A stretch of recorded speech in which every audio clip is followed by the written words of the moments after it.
Welcome back, guys. Today we are going to talk about politics and investments. So, the question today is, do investors need to be politically bonded? Do they need to look at the news figures that come stating about different metrics? And is that relevant to us, to investors? Take an example of a news that came in today morning. It was about GDP figures that was compared between different periods. Dr. Manmohan Singh's tenure was compared against today's government and Vajpayee's government. And is that really important for us? Do we need to see those news items really? Do we? That's a question that we'll answer today.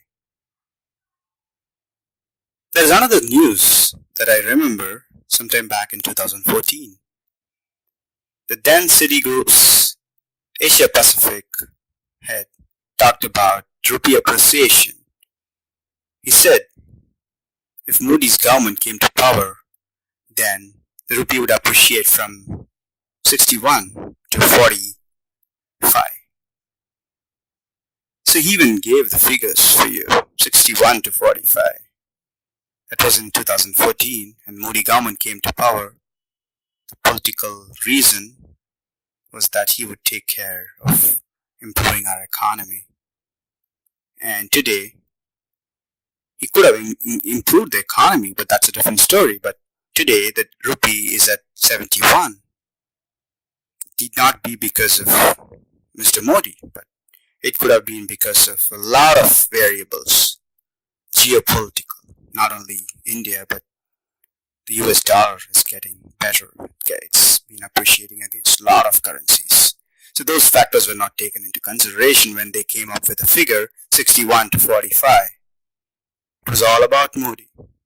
Did it help an investor? If you had anticipated that, today you would have. So, do we want the investment to be that complex? Do we really need that? So, talking about GDP again, is it a real-time measure? Does it happen concurrently? If you change a variable, does it affect GDP immediately? Some might, some won't. There is a lag. Everyone understands that. When you make a change in an economic parameter, the lag cannot be predicted. You can't say that the lag is 1 month or 2 months or a year or a decade. But there is a lag. And finally, there is an outcome. That outcome is not influenced by a single variable. Let me give an analogy for this. You take an young tree that has just started growing, put some long nails around the cross-section of the main trunk, make sure it goes deep enough, and leave it so that it just barely survives. 20 years, maybe 20 years from now, it still stands. One day it rains heavily, there's wind blowing across the street, and the tree falls down. Now, tell me, why did the tree fall? Was it due to the gardener who was taking care of the tree at the time it fell? Did he water too much before the rain, which caused the root to decay, and did it fall? Maybe. Or was it the wind? The wind was blowing pretty fiercely. Did it cause that? Probably. Or was it the nails that you used 20 years back to weaken the entire plant caused this? Probably. GDP is just like that, predicting a macroeconomic event based on a single event, single causal event. There are too many variables, and these variables keep changing. That's why they're variables, right? So, predicting the outcome of a single event is not easy. especially predicting GDP, which has a significant lag with multi-variables, is not going to be easy.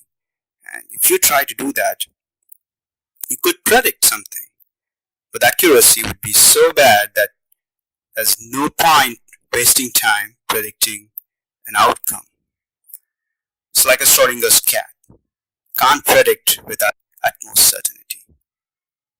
So from the Citibank example, it's clear that the outcome is not so easy to predict. There are too many variables. It's too complex. It's futile to do that. Investors can do pretty well if they look at the business thesis instead of looking at political mileage, political data points, which serve little purpose in the long term. Short term, something might work because of market supply and demand, but there's no money there. It's difficult. Too much risk, too less rewards. Not worth it. Not even 1% of investors who even call themselves value investors acknowledge the fact that they should avoid short-term plays. They would do both. Do you need to do that? Think about it. If an analysis has too many variables which keep changing with time, then the outcome is going to be plagued with errors. Do you really need to spend time looking at that? It's a futile attempt. One should try to avoid them. My verdict is to stay with something that we can control, we can predict, we can do something to add value.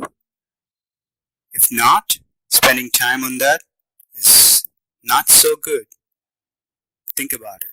And what's your thoughts? Put it down in the comment section below. Thank you, and see you in another video. Bye-bye.